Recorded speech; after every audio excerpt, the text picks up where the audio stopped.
प्रभु यीशु मसीह के मधुर नाम में एक बार फिर से आप सबका स्वागत है। और प्रभु जो है, जैसा हमने कहा कि आरंभिक कलीसिया में बहुत सारी चीज़ों को लेकर के मतभेद रहे, अलग अलग टीचिंग्स रहीं, और इसका परिणाम ये रहा कि हमने मेन चीज को छोड़ करके कहीं और राहें पकड़ ली। और ताजुब ये होता है कि बपतिस्मे को, प्रभु भोज को और बहुत सारी चीजों को, बाइबल अध्ययन को, घुटने टिकाने को, पापों की क्षमा के लिए, ये मतभेद इतने ज्यादा रहे पिछले 2000 सालों में कि करीब 2500 मतभेदीय जो है इस क्रिश्चियन डम में जो है रहे। सिर्फ पेंतीकोस्टल ग्रुप में, पेंतीकोस्टल में पवित्र आत्मा को लेकर के 700 से ज्यादा ग्रुप है, 700 से ज्यादा ग्रुप। और ये जो छोटी छोटी चीजें थी, इनको लेकर के इतना बवाल मचता रहा, 1-2 साल नहीं, 100-200 साल नहीं, 2000 साल से ये चीज चली आ रही थी। और प्रभु चाहता था कि उसकी आत्मा को पहला स्थान दे, और जो है प्रभु जो सिखाना चाहता है उसके अनुसार चलें, बजाय ट्रेडिशन के, बजाय जो धार्मिक कट्टरवाद है उसके अनुसार। और जैसा मैंने बताया कि बैप्टिज्म को लेकर के आरंभिक चर्च में जो है शुरुआत अच्छी हुई, लेकिन धीरे धीरे मतभेद भी आना शुरू हो गए। आरंभिक कलीसिया में ये नहीं हुआ, लेकिन उसके बाद में ये आरंभ हुआ। और पौलुस और प्रेरित जो है बहुत सारी शिक्षाओं के द्वारा इस कंसेप्ट को जो है और क्लियर करते रहे। पवित्र आत्मा ने इनकी अगुवाई करी। और मैं जो है 2-3 जगह से आपके लिए पढ़ना चाहता हूँ, और जो हिस्सा मैं पढ़ना चाहता हूँ वो रोमियो की पत्री 6 अध्याय और उसकी 3 आयत से। रोमियो की पत्री उसका 6 अध्याय 3 और 4 आयत। यहां यूं लिखा है, क्या तुम नहीं जानते कि हम सब जिन्होंने मसीह यीशु का बपतिस्मा लिया उसकी मृत्यु का बपतिस्मा लिया, अतः उस मृत्यु का बपतिस्मा पाने से हम उसके साथ गाड़े गए, ताकि जैसे मसीह पिता की महिमा के द्वारा मरे हुओं में से जिलाया गया, वैसे ही हम भी नए जीवन के से चाल चले। बिल्कुल स्पष्ट, जब आप पानी में गए तो मसीह के साथ, जैसे मसीह संसार, शरीर और शैतान के लिए मर गए, वैसे ही हम भी मरे, और जब बाहर आए आत्मा के अनुसार जिए, आत्मा के अनुसार जो है आगे चले। और दूसरा जो हिस्सा है वो 1 कुरिन्थियों का 6 अध्याय 11वीं आयत। 1 कुरिन्थियों का 6 अध्याय और 11 आयत में यूं लिखा है कि और तुम में से कितने ऐसे ही थे, परंतु प्रभु यीशु मसीह के नाम से और हमारे परमेश्वर की आत्मा से धोए गए और पवित्र हुए और धर्मी ठहरे, और धर्मी ठहरे। प्रभु के साथ जो है हमारा एकीकरण हुआ, और जो है प्रभु के साथ मिल गए। सो ये जो है बपतिस्मे को लेकर के जो हिस्सा था,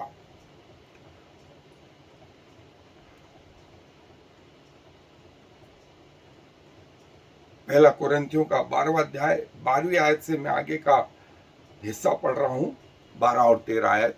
वहां लिखा है क्योंकि जिस प्रकार देह तो एक है और उसके अंग बहुत से, और उस एक देह के सब अंग बहुत होने पर भी सब मिलकर एक ही देह है, उसी प्रकार मसीह भी। क्योंकि हम सब ने, क्या यहूदी हो, क्या यूनानी, क्या दास हो, क्या स्वतंत्र, एक ही आत्मा के द्वारा एक देह होने के लिए बपतिस्मा लिया, और हम सबको एक ही आत्मा पिलाया गया। हम सब मसीह में एक, हम सब मसीह में एक। और बपतिस्मे का कंसेप्ट फिर पहला कुरिन्थियों के 15वें अध्याय में कि मरे हुओं का भी बपतिस्मा, और ये कंसेप्ट फिर मूसा का बपतिस्मा जबकि लाल समुद्र के आगे निकले। और ये बहुत सारी टीचिंग जो है आरंभिक कलीसिया में जो है पवित्र आत्मा ने जो है भेजी, ताकि लोग कंफ्यूज ना हो, लोग कंफ्यूज ना हो। और बाइबल इस विषय में और बहुत कुछ बताती है। सो आए मेरे साथ जो है बाइबल अध्ययन पे चलें। सो दोस्तों, ये जो कंसेप्ट बैप्टिज्म का चर्चेस में आरंभ रहा, वो ये रहा। और अलग अलग जो शिक्षाएं प्रभु के दासों ने दी पवित्र आत्मा से उभारे जाकर के, कि इससे कंफ्यूजन नहीं, लेकिन जो बहुत सारी चीजें थी, और पौलुस ने उसको ऐसा स्पष्ट करा कि हमारे देह में बहुत सारे अंग हैं, लेकिन सब मिलके एक देह है। वैसा ही हमें ये चीज भी होनी चाहिए। और जो है यहूदी उसमें मिकवा, जो ये कि स्पिरिचुअल साफ सफाई, स्पिरिचुअल नहाना धोना जो है, वो मिकवा जो शब्द है वो है रिचुअल इमर्जन या प्यूरिफिकेशन। जो यहूदी लोगों में जो है उस मूसा के तंबू में जब याजक लोग प्रवेश करते थे, तो पहला काम था बलिदान चढ़ाना। दूसरा काम था जब बाहरी आंगन में आ गए, बाहरी आंगन से पवित्र स्थान के बीच में अपने हाथ और पांव को धोना, फिर पवित्र स्थान में आना, और फिर पवित्र स्थान से महापवित्र स्थान में जो है लहू को लेकर के साल में एक दिन जाना, साल में एक दिन जाना। ये पुराने नियम में भी जो है, इसीलिए आत्मा और पानी से जन्मे, आत्मा और पानी से जन्मे। और पुराने नियम में पानी से धोया जाता था, लेकिन शब्द बैप्टिज्म नहीं आया। प्रतीकात्मक रीति से जो है इसको हम इस्तेमाल करते हैं, इसको देखते हैं। और फिर जब प्रभु यीशु मसीह आए, तो स्वयं प्रभु यीशु मसीह ने जो है, जैसा हमने देखा कि प्रभु यीशु मसीह का बपतिस्मे का वर्णन मत्ती, मरकुस, लूका, यूहन्ना, चारों सुसमाचार। और यूहन्ना बपतिस्मा दाता वो पहले से इस बात का प्रचार कर रहा था कि अपने पापों के लिए मरो, शरीर के अनुसार मरो, संसार के लिए मरो, शैतानी चीजों के लिए मरो, और जीवित रहो तो किसके लिए? आत्मा के लिए। यही यूहन्ना के शिक्षा थी। प्रभु यीशु मसीह के विषय में हमने देखा कि प्रभु यीशु मसीह ने कमांडमेंट दी, और फिर चेले और पौलुस, हमने रोमियो की पत्री देखी कि हम मसीह के साथ उसकी मृत्यु में गाड़े गए। तो जिसने प्रभु यीशु मसीह को जिलाया, वो हमें भी जिलाएगा। उसके साथ एक आत्मा में हो गए। और जो है आगे वो बोलता है कि मरे हुओं का बपतिस्मा। और तीसरी और चौथी शताब्दी में जो है हमने देखा कि बपतिस्मे का जो है इसके कारण ये एक मेजर इशू हो गया कलीसिया में, और कई मतभेद तैयार हो गए, कई मतभेद तैयार हो गए। और मैं आपको बताऊंगा कि आगे कि इन 2000 सालों में बपतिस्मे को लेकर के इतने मतभेद हुए, इतने मतभेद हुए कि कई ग्रुप बन गए, कई ग्रुप बन गए। और ये कि ये पाप क्षमा के लिए जो है डुबोया जा रहा है, लेकिन वास्तविकता ये थी कि जिसके पाप क्षमा हो गए वो संसारिक रीति से अपने आप को ये घोषित कर रहा है इस बपतिस्मे के द्वारा कि मैं अब जो है प्रभु यीशु मसीह का बेटा और बेटी हूं। मेरे पाप प्रभु यीशु मसीह के लहू के द्वारा धुल गए, और अब मैं आगे को शरीर और संसार और शैतान के लिए मरा हुआ लेकिन आत्मा के लिए जीवित समझा जाऊं। और जो है फिर हमने पहला कुरिन्थियों में भी देखा, उसके 15वें अध्याय में मरे हुओं के लिए भी, जो लोग इस बात को नहीं जानते थे, लोग उनके रिलेटिव उनकी कब्रों पे गए और उनको पिता पुत्र और पवित्र आत्मा के नाम से जल संस्कार दिया मरे हुओं को, कि परमेश्वर के सामने ये लोग भी उपस्थित रह पाए। सो एक अलग कंसेप्ट था, पानी का बपतिस्मा, लहू का बपतिस्मा, और जो है डिजायर्स, अपनी चाहतों का, प्रभु यीशु मसीह में नई पहचान। पानी के द्वारा जो है पानी के नीचे गए तो संसार शरीर और शैतान के लिए मर गए, और अब जो जिंदा है वो आत्मा के अनुसार जिंदा है, अब जो जिंदा है वो आत्मा के अनुसार। सो ये 3 प्रकार के जो बपतिस्मे अलग अलग बताए गए।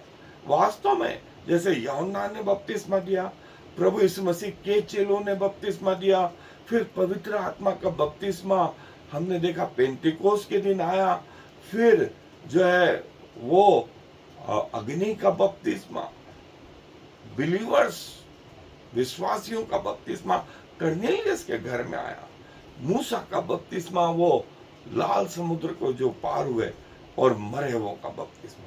देखिए अलग अलग जो है कंसेप्ट हो सकते हैं, लेकिन जो महत्वपूर्ण चीज जो हमने देखी कि आपका इंटरनल चेंज हो गया है, आपका मन परिवर्तित हो गया है, और इसका ये बाहरी प्रकटीकरण है किसी भी रीति में, चाहे डुबोए जाना, चाहे छिड़काव का, चाहे वो पानी डाल करके। लेकिन यदि मन परिवर्तित नहीं हुआ तो आप बाहरी रीति से कैसे भी लो, कोई फर्क नहीं पड़ेगा, कोई फर्क नहीं पड़ेगा। सो महत्वपूर्ण क्या है, जिसके लिए यूहन्ना ने कहा मन परिवर्तित, मन फिराओ, मन फिराओ। प्रभु यीशु मसीह ने कहा मन फिराओ, मन फिराओ, और चेलों को कहा मन फिराने का जो है सुसमाचार प्रचार करो। और आज भी जो है वो यही मन फिराना, मन फिराना, और उसका ये एक्सटर्नल प्रकटीकरण है, उसका ये एक्सटर्नल प्रकटीकरण है। सो दोस्तों, बाइबल इस विषय में बहुत कुछ शिक्षाएं देती है जो मैं आपको आगे भी बताता रहूंगा। सो प्रभु जो है अपने वचन पर आशीष दे। आए दुआ में अपने सरों को झुकाएंगे, दुआ कर। प्रभु जी धन्यवाद देते हैं कि जैसा आपने बपतिस्मे किया आरंभ अपने जीवन से किया प्रभु, और उसके बाद आपकी परीक्षा और फिर आपकी मिनिस्ट्री आरंभ हुई, वैसा ही हर विश्वासी के जीवन में भी आप वैसा ही करते हैं। परीक्षाएं और फिर मिनिस्ट्री का आरंभ आपकी सच्ची गवाही रखने वालों से। और प्रभु पिछले 2000 साल से ये चला आ रहा है। हम आपको धन्यवाद देते हैं जो आप हमारे आदर्श हैं। हमारा आदर्श कोई व्यक्ति नहीं, कोई चर्च नहीं, कोई संस्था नहीं। हमारा आदर्श सिर्फ और सिर्फ प्रभु यीशु मसीह। और धन्यवाद देते हैं प्रभु, आपने स्वयं बपतिस्मा लिया, आपने उसकी कमांडमेंट दी, उसकी आज्ञा दी और चेलों को कहा। और प्रभु आज तक हम उसे जो है जारी रखे हुए हैं। आपकी प्रतिज्ञा जो है इतनी धनी है। सारा मान सम्मान गौरव आपको देते हुए इस विनती को प्रभु इस मसीह के नाम से मांग लेते हैं। आमीन और फिर आमीन। יברכך יהוה וישמרך, יאר יהוה ויחונך, יישא יהוה פניו אליך ויעשם לך shalom. May the Lord bless you and protect you. May the Lord smile on you and be gracious to you. May the Lord show you his favor and give you his peace.